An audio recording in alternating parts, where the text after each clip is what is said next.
Hello everyone, this is Jupiter and welcome back to Prism Fantasy, where we bring you real discussions about enlightenment, alchemy, magic, spirits, and other metaphysical and supernatural topics. In tonight's video, I will be covering something that is on a lot of people's minds. Are spirits, entities, or otherworldly beings dangerous or scary? First off, it is a very human nature to fear the unknown.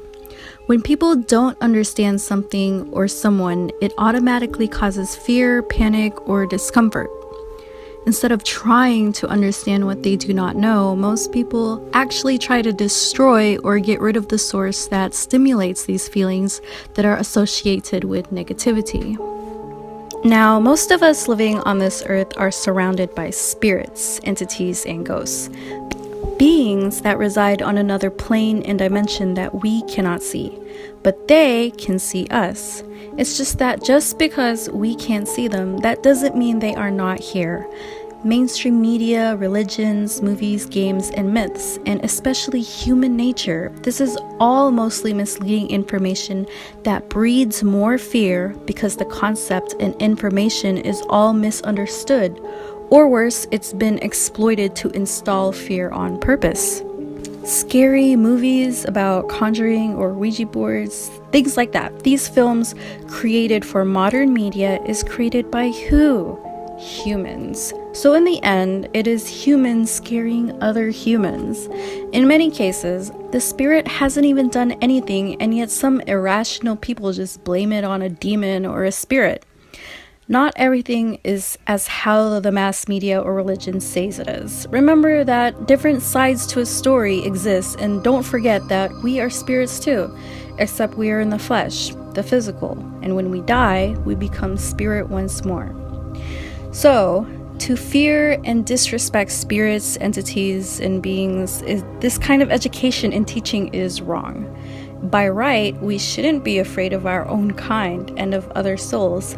But thanks to many religions, media, films, and actual sinister people, we have been taught to fear rather than to understand what we fear. And then you got people that take movies and stuff like that way too seriously. We have to think logically. Why do we have faith in our gods, but then still suffer misfortune, accidents, sickness, and death? Why do people get robbed, raped, and killed? There are many people who still blindly 100% trust their God, their faith, and religion, even after all these bad things have happened to them.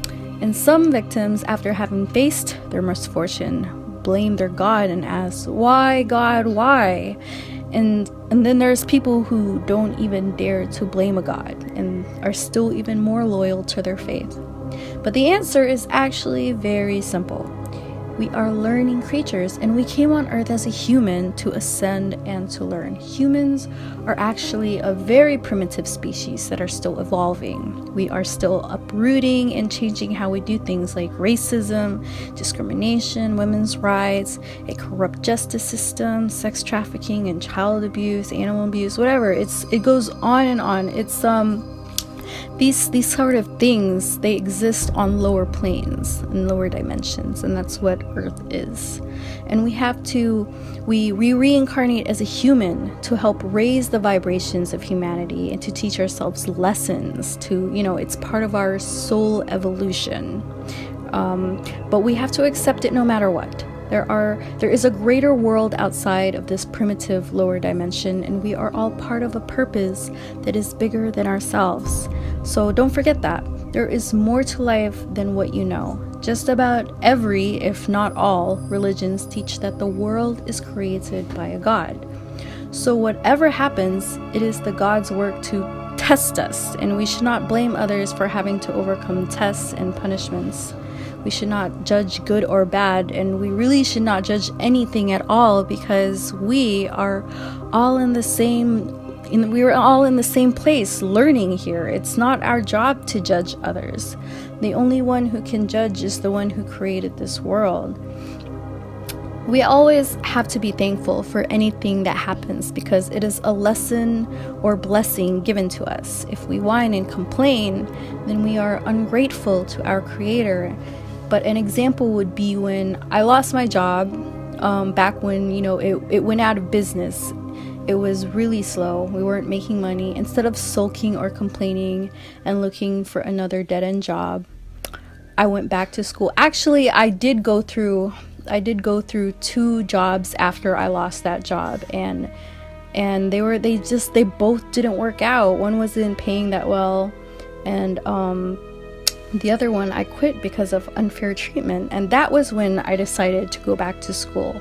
And I have been grateful ever since, because when my old job went out of business, everyone there was actually at a dead end. I don't even know how it lasted as long as it did, but it was an opportunity to change our life around. It was a test, and as soon as I went back to school, everything just started falling into place.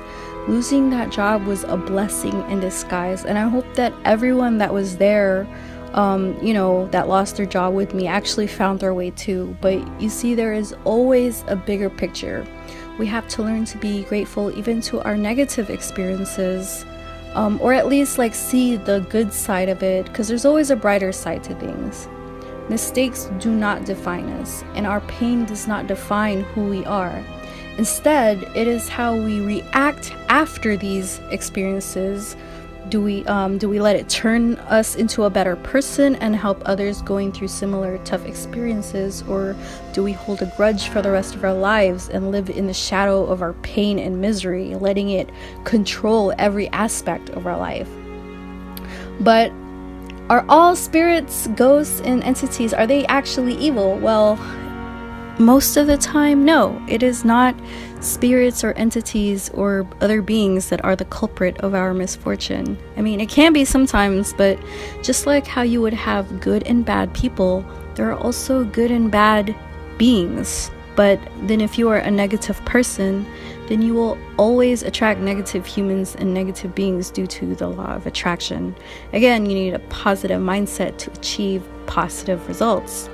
But should we fear spirits? Well, about as much as you fear strangers you pass by on the street, which is to an extent, because usually everyone minds their own business, right? But if you just fear them because you don't understand, or you don't want to even try to understand, then you are literally committing an act of discrimination, and it is your own fear making you limit yourself from becoming enlightened. If there is a problem, then there is a solution. If there is a fear, then try to understand that fear. And this is with anything in your life. Solve the issue of your fear rather than continuing to avoid or run away from it forever, because you will just confine and limit yourself in a box. You will stunt your growth and your capabilities. You will limit your true potential. So you must face your fears, accept it, and understand it. This is how you heal and become a stronger and better person. A true, beautiful masterpiece created from the chaos of destruction. That right there is what you should be made of. But that's all for today's video. I hope this helps you see the brighter side to any situation without letting negative experiences and mistakes define who you are. If you found this video helpful, please support us by giving us a thumbs up and hitting the subscribe button. Come visit our shop, our Facebook page, and our Discord server. All of the links are in the description below. Okay, thanks for watching, and stay tuned for the next video.